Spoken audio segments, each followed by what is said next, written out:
Hazrat Abu Burda radiyallahu anhu reports that Hazrat Abu Moosa radiyallahu anhu said, I and the other people who had come along with me in the boat landed at Baqiya Budhan, and the Prophet sallallahu alaihi wasallam was in Medina Munawwara at that time.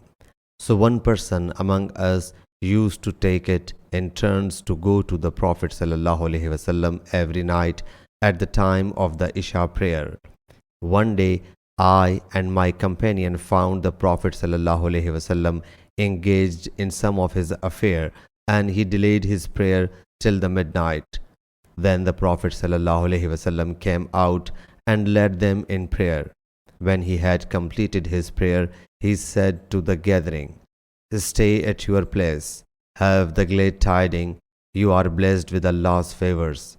Verily, none amongst the people performs this prayer at this time saves you. Or he said, no one except you performs prayer at this time.